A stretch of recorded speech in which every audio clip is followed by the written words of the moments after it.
Aja kaget kang dadi pikirmu. Sira kadangipun Kakang nggarap Ruci Setyaki ndak tuding minangka dadi ruwangipun Kakang.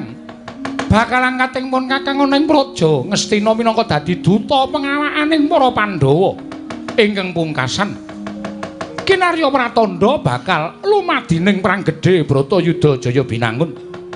Yen to angkatingipun Kakang iki mengko prapteng negara Ngastina, Yayi Duryudana ngiklasake negara Ngastina lan Ngendraprastha sak jajane.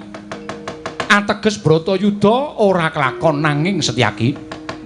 Yen to Nyai Prabu Duryudana iki mengko cukeng ora gelem maringake negara marang para Pandhawa, ngukuhi marang Ngastina lan Ngendraprastha sak jajane.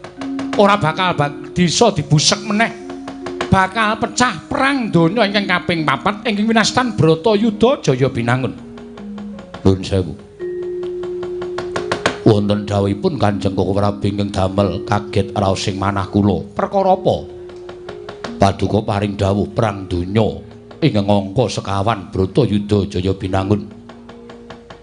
Menawi dipun keparengaken kula badhe nyuwun priksa perang ageng menika wonten pinten? Perang gedhe kuwi jangka lho, miturut jangka kuwi ana 12. Wonten 12 ya. Menapa kemawon Koko Prabu Setyaki? Perang gedhe donya angka 12 kuwi kabeh wis dipitung dening jangkaning jagat. Wondene ingkang kelakon lagi 3 cacahe. 3 menika menapa kemawon? 1 ya kuwi pamuksa. Pamuksa iya. Peranging Prabu Pandudewayana paman Prabu Pandu Nalendra ing Ngastina mungsuh Raja Buta ing Pringgandani ya kuwi Prabu Trembuka. Kuwi winastan perang pamuksa. Ing angka 2, angka 2 Guntarayana. Guntarayana menika perang antaraning Begawan Ciptaning mungsuh Nalendra ing Mantaka Prabu Niwata Kawaca Siadi kelingan nalika kadangmu ya kuwi Yayi Janaka Madeg Pandhita. Begawan Mintaraga ya Begawan Ciptaning ana ing Guwa Witaraga mungsuh Nalendra Diyon saka ing Mantaka jejulake Prabu Niwata Kawaca.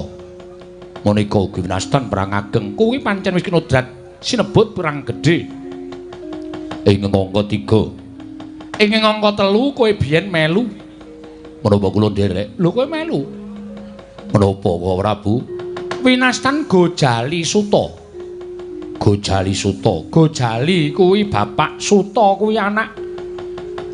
Mestine wae Setyaki kalingan murkaning Stija Bama Narakasura.